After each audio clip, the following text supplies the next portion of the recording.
अलाव की व्यवस्था है तो 8 से 10 ट्रेन स्टेशन से उतरते हैं। इसमें तो एक टेम्पररी है और वो टेम्पररी नहीं परमानेंट की हम लोग प्रयासरत हैं कि जल्दी हम। मैं नवीन गिरी, आप देख रहे हैं ग्राउंड रिपोर्ट 24। मैं नगर परिषद में हूं और यहाँ पे मेरे सामने जो बैठे हुए हैं वो कार्यपालक पदाधिकारी रक्सौल। तो अभी सर्दियों का मौसम है, काफी ज्यादा सर्दी है। रक्सौल में अभी पिंचिंग हो रही है, पिंचिंग वाली सर्दी है। तो ऐसे में आ रहे हैं रक्सौल के नगर परिषद की तरफ से। ये सारी जानकारियों को मैं चाहूंगा इनके माध्यम से हमारे तमाम व्यूअर्स को मिले। ये जरूरी है क्योंकि मौसम सर्दियों का है।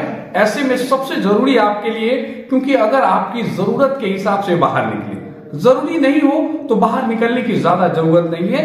और अपने आप को प्रिकॉशन के लिए आप अपने घरों में रहें, जरूरत से बाहर निकले। तो पहले इनसे जानते हैं कि हमारे जो कार्यपालक पदाधिकारी हैं ये क्या क्या हमारे रक्सौल के लिए क्या क्या कुछ कर रहे हैं। क्या सर, सबसे पहले तो मैं जानना चाहूंगा आपसे कि रक्सौल में आप क्या क्या, अभी क्योंकि सर्दियों में आप क्या कर पाए हैं?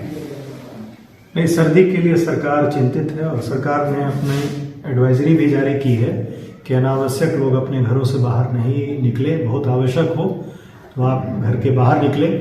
जहाँ तक रक्सौल का सवाल है तो यह सीमावर्ती क्षेत्र है। हिमालय से चलने वाले ठंडी हवाओं का यहाँ असर ज़्यादा रहता है और इस लिहाज से यहाँ पर सतर्कता अधिक बरतने की आवश्यकता है। नगर पालिका अपने स्तर से 2 दिशा में काम कर रही है। एक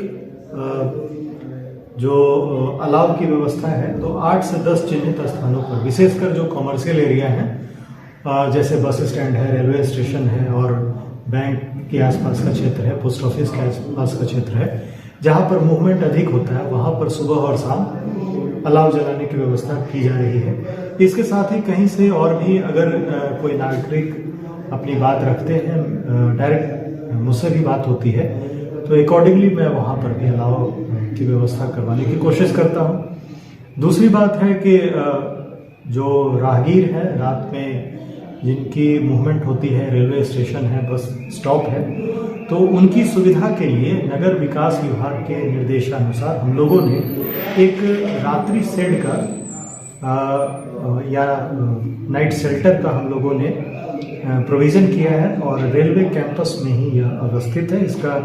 इसको स्थापित किया गया है जहां पर 60 बेड की व्यवस्था है। कोई भी व्यक्ति वहां पर निःशुल्क इसका लाभ ले सकता है। किसी भी प्रकार का शुल्क यहाँ पर लागू नहीं होता है।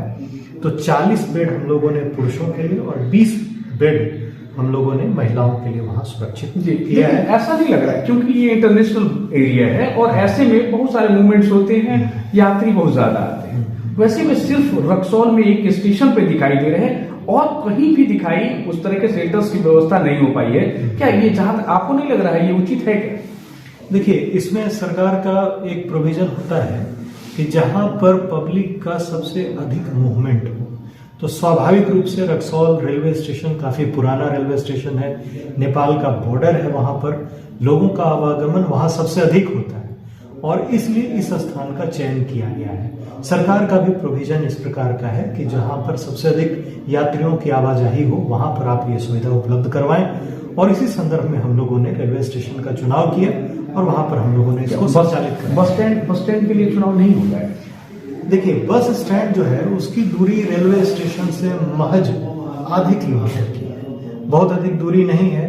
और वहां पर रात्रि के समय में जो गाड़ियां हैं, बहुत सारी गाड़ियों का संचालन, विशेषकर बसों का भी संचालन रेलवे स्टेशन के पास से होता है और इस सुविधा को दिन के अपेक्षा रात्रि में अगर मुहैया कराया जाए तो इसका लाभ अधिक मिलेगा। और मैं अक्सर वहाँ मूवमेंट में रहता हूँ। रेलवे जो प्रोटेक्शन फोर्स आरपीएफ और हॉस्पिटल से भी यहाँ सहयोग मिलता है। तो एक जगह अगर कंसंट्रेट किया जाता है तो चूंकि शहर की आवश्यकता को देखते हुए हम लोगों ने ये किया है। तो रात्रि के समय में बहुत सारे राहगीर रेलवे स्टेशन से उतरते हैं, जिसमें छात्र, बुजुर्ग, महिलाएं सब लोग रहते हैं। तो उन सबको देखते हुए यह व्यवस्था की गई है, सम्यक व्यवस्था मुहैया कराने की कोशिश की जा रही है। रक्सौल में एक चीज है, रक्सौल में कितने रन बसेरा है, इसके विषय बताइए। रक्सौल में फिलहाल नगर पालिका के द्वारा संचालित रैन बसेरा एक है जो टेम्पररी अभी हम लोगों ने संचालित करवाना शुरू किया है रेलवे कैंपस में। दूसरा एक रैन बसेरा जो परमानेंट होगा, उसकी व्यवस्था के लिए नगर विकास विभाग से निर्देश प्राप्त हुआ है, जिसमें अगर अपना भवन नहीं हो या सरकारी अगर भवन ना हो तो उसमें एक्सप्रेशन ऑफ इंटरेस्ट यानी पेपर के माध्यम से सूचना प्रकाशित करवाते हुए किराए के मकान में भी ये चलाने की व्यवस्था है। किराए निर्धारण के लिए इसके लिए अलग सक्षम प्राधिकार बनाया गया है, वहां हम लोगों ने अनुमोदन के लिए भेजा है। मैंने एक चीज पूछा कि यहाँ पे कितने रन बसेरा है रक्सौल में, मेरा ये सवाल है। अभी तो एक टेम्पररी है और वो टेम्पररी है जी, परमानेंट कोई नहीं परमानेंट यहाँ पर नहीं है, लेकिन हम लोग प्रयासरत हैं कि जल्दी हम लोग। तो ये नागा रोड चौक पे जो है बना हुआ वो क्या है, और एक ब्लॉक रोड के ब्लॉक के पीछे की तरफ का बना हुआ है, ये क्या है? ये दरअसल रिक्शा यूनियन के कब्जे में है और नगर पालिका के द्वारा इसका संचालन नहीं किया जाता है, क्योंकि नगर पालिका के द्वारा इसका निर्माण नहीं कराया गया है। जिस भी विभाग से इसका निर्माण कराया गया है उस विभाग ने इसे नगर परिषद को हैंडओवर नहीं किया है और उसका स्वामित्व अभी इसके पास नहीं है। तो जैसे नागा रोड चौक की बात मैं कह रहा हूँ कि नागा रोड चौक वाला काफी पुराना है, लगभग 20 साल हो गए हैं उनको, फिर भी आप लोग तक अभी भी आपके नजर में नहीं आया, आप लोग उसके कर्ता धर्ता नहीं बन पाए, तो आखिर फिर ये किसका बनाया हुआ है और कौन है इसका कर्ता धर्ता? ये जिला परिषद बिल्डिंग कंस्ट्रक्शन डिपार्टमेंट के माध्यम से इसका निर्माण हुआ था और इसको नगर पालिका से, जैसे बहुत सारे भवन होते हैं सरकारी जो कि नगर पालिका के स्वामित्व में नहीं होते, जैसे ब्लॉक कैंपस है, थाना है, ये नगर पालिका के डायरेक्ट स्वामित्व में नहीं आता है, उसी प्रकार से उसका भी निर्माण हुआ था। हाँ, विभाग की तरफ से हम लोगों ने पत्राचार किया है और जिला पदाधिकारी महोदय के माध्यम से भी एक बार पत्र आया था और माननीय एमएलसी महोदय के द्वारा भी इस प्रश्न को विधान परिषद में उठाया गया है। उन सभी प्रश्नों और सूचनाओं के आधार पर हम लोग अग्रेतर कार्रवाई करेंगे।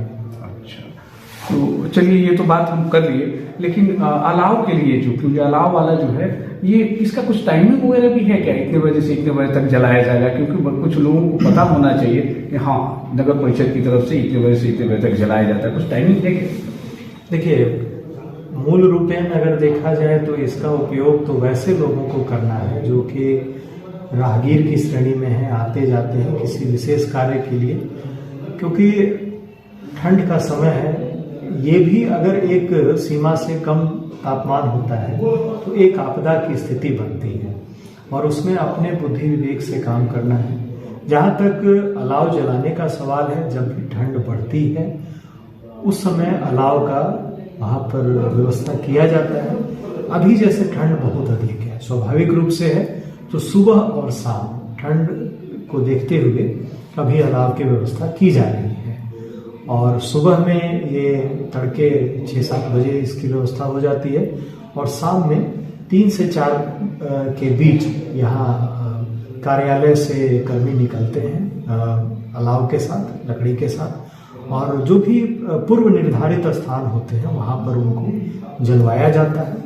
क्योंकि अब एक बड़े क्षेत्र में जलवाने की बात है तो स्वाभाविक है कि अगर कहीं पर 4 बजे जला है तो कहीं दूसरे जगह जाते जाते वो 4:30 भी बज सकता है, 5 भी बज सकता है, लेकिन शाम होते होते सभी जगहों पर ये अलाव की व्यवस्था कर दी जाती है। ये अच्छा है, बहुत बहुत धन्यवाद सर। आपका भी बहुत बहुत धन्यवाद। ये जो रक्सौल के कार्यपालक पदाधिकारी साहब ने सारी जानकारियों को दी, क्योंकि आप रक्सौल में अगर हैं तो जरूर इनको समझें। सर्दियों का मौसम है, अपने आप को प्रिकॉशन लेना जरूरी है। अगर बाहर से कोई आते हैं उनके लिए जो भी व्यवस्थाएं हैं उन्हें प्रॉपर तरीकों से उन्होंने बता दिया है। आपको ध्यान देने की जरूरत है और समझने की जरूरत है। बहुत बहुत धन्यवाद।